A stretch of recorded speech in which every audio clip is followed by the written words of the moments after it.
Today I'm about to do a video from CBR. This one right here is titled Why Korra is More Powerful Than Aang.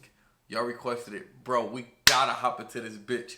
Alright, so I'm a fan of Avatar. I saw Avatar The Last Airbender, and I saw Korra's whole thing as well. I saw the whole thing. I like them both.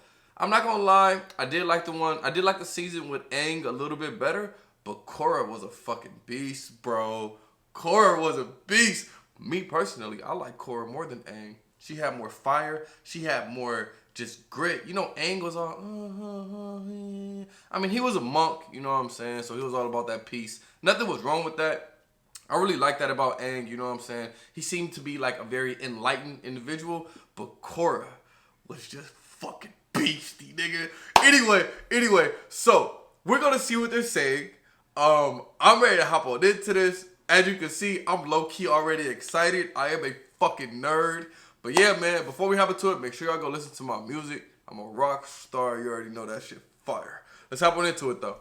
The new love for Avatar The Last Airbender has reignited one of the greatest debates in fandom history. Who's the best Avatar? I'm very confused right now. While everybody both loves Aang and Korra, there can be only one. I think Korra's stronger, bro. If we're gonna answer the most important Avatar-related question of all time, we need to start by analyzing both heroes. Okay. It only seems right that Aang gets first dibs. I'm the Avatar. By Aang, I have to clarify that I mean the Aang we see during the television series, not the old man he eventually becomes. We don't really get to see adult Aang in action, so we can't really judge what he was like. When we meet Aang, he's a master airbender. We don't see much of the other airbenders in the series, but we can assume that he's on the upper tier skill level. He's able to go up against master benders who have had decades more experience than him without missing a beat. His duel against King Bumi occurred before Aang had even started learning waterbending, and he was still able to go toe-to-toe with one of the greatest earthbenders alive. Fact. Sure, Bumi wasn't giving it 100%, but that 11-year-old definitely made him sweat.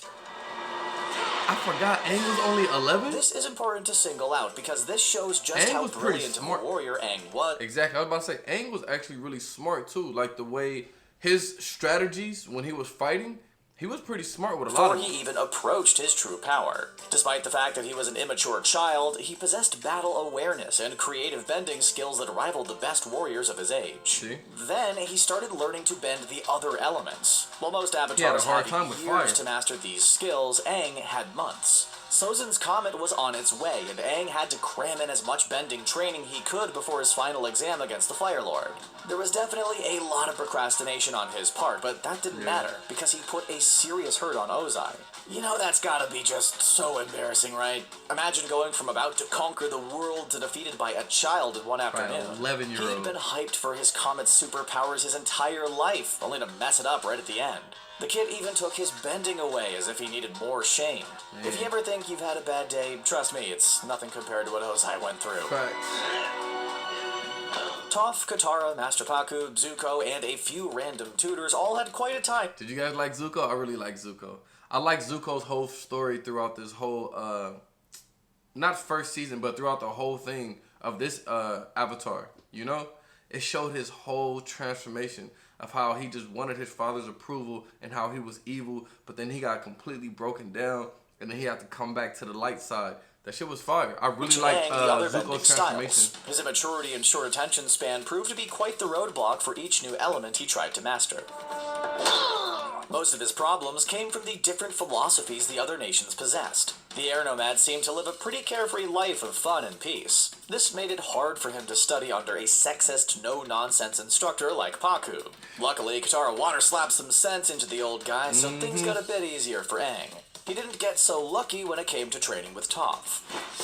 I really liked Toph. Toph was cool. She showed him that an earthbender needs to be strong and tough. These are words that were never used to describe Aang. Facts. Still, he managed to persevere That's why I like and Korra found better. his inner strength. Though, to be fair, Katara helped out with Toph as well. Y'all know Korra is gay. I hope y'all know that. Korra is gay. Do y'all remember the end of it? Korra is gay. Shout out to the LGBTQ community. I fuck with y'all heavy. She was really his MVP teacher. Firebending was actually his greatest challenge. Yeah. He tried to skip ahead in the cycle to learn it before water or earth and ended up burning Katara. Yep. The only way he was able to make peace with fire was to come to terms with the danger that came with it. Why all of that makes Aang more impressive is that he went from struggling with each form to him gaining relative mastery over them all in only a few weeks. We can assume that a lot of his training happened off-screen, but most of it seems to be on-the-job training. There's no better teacher than Azula throwing blue fireballs and lightning at you. Azula was a I would fucking probably learn how to beast, earthbend my just to guy. get away from that terrifying little She teenage was crazy. sociopath. Despite everything impressive about Aang, he never really becomes a well-balanced bender. Even after he gains mastery over all the elements, he still favors air much more than the others. He's like 90% an airbender and like 10% everything else. Yeah. You really can't say the same for Avatar Korra. Korra! If you haven't watched The Legend of Korra, go watch it You because got it's to. awesome. That shit fire. I might actually start watching it again. Pretty much from the get-go, Korra shows that she's not Aang at all. Feels good to be back. While Aang initially ran away from his Avatar duties, Korra jumped into hers with both feet. No one in the series has quite the attitude Korra has about bending. Some see it as a way of life. Some see it as a connection to nature. Then there are those that see it as nothing but a weapon. For Korra, it's a true passion. Like Ash Ketchum before her, she wants to be the very best, like no one ever was. Yup. If that passion wasn't obvious from the opening moments of the series, it becomes obvious when she literally joins a pro-bending team. That's right, she's not just a warrior or a hero, but a professional athlete. Yup. That shit was dope.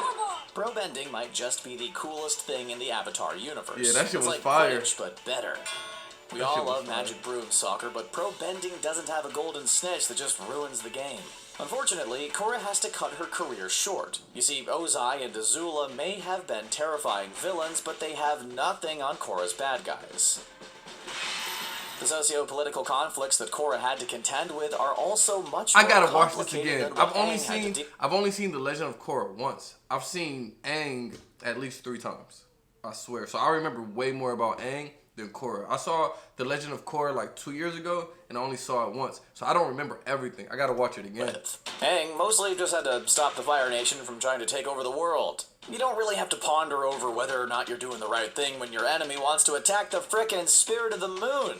Things may have gotten trippy in Ba Sing Se, but the rest of it was mostly straightforward, good versus evil stuff. Korra never really had that experience. She spent her Avatar tenure trying to keep the peaceful world Aang created together. Amon and the Equalists weren't looking to take over the world so much as they were trying to fix inequality. A world where some people can bend elements and some can't could easily be argued to be fundamentally wrong. I wish I could it's so bend much harder to elements, be an nigga. Avatar when your villains make sense. Hey. If you could be a firebender, a waterbender, if you could be, what would you be? What would you be? Let me know down in the comments. What would I be? I might have to do fire, nigga. I might have to be a fire. Not only that, but Amon was also a psycho bloodbender who took people. Remember how Azula was shooting out electricity? Was the first season's villain. That would there, be me. She had to contend with the opening of the spirit world, civil wars, and a giant robot carrying a weapon of spiritual destruction. That really makes Azula's drill seem pretty unimpressive in comparison. The Red Lotus very nearly destroys the Avatar cycle altogether. Yeah, somehow, even that isn't as scary as Kuvira, who might be the best bender in the series. Well, maybe second best. Toph is probably number 1. No villain in this series is as terrifying as Vaatu, the literal embodiment of chaos. Oh yeah, I remember Aang that. might have defeated the Emperor Palpatine of his show, but Korra had to face down the Sauron of hers. If Iroh is the Avatar world's greatest uncle, Unalaq is the world's worst for letting Vaatu out. Seriously, Korra's post-series life should have been just an infinite vacation with Asami. She had to deal with all of this before most of us are even in college. And you thought your high school days were rough. That's her girlfriend right there, bro. She had to learn techniques that Aang never had to contend with in the series. Sure, we see her having already mastered most of the elements, but in Korra's timeline, that isn't as formidable. In an industrialized bending era, it's not enough to just be Avatar. While Aang struggled with many elements, Korra seemed to struggle the most with airbending. Yeah. It was kind of the same problem in that the philosophy of airbending didn't mesh with her worldview.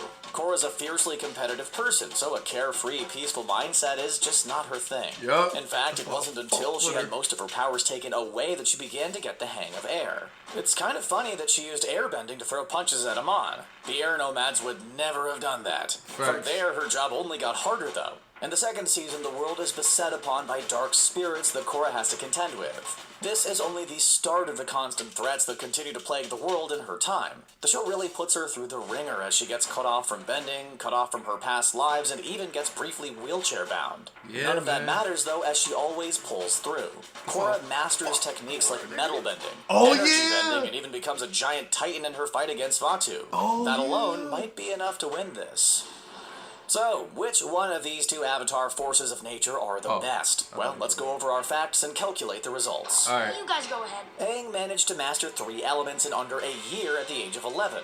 He defeated Ozai by taking his powers away, mastered the avatar state, and brought balance and peace to a fractured world. He did. Korra showed true promise with 3 of the 4 elements during childhood. Yep. I'm the avatar. A motherfucking natural, bitch. Deal with it. By her teenage years, she had already mastered those 3 before finally conquering air. She then mastered spirit bending, defeated powerful enemies like the Red Lotus and Vaatu, and kept a splintering world intact. Ultimately, while both avatars rank among the greatest in history, Korra is the one who is more powerful. I think so, The real too. question is, how was she able to do all these things, though?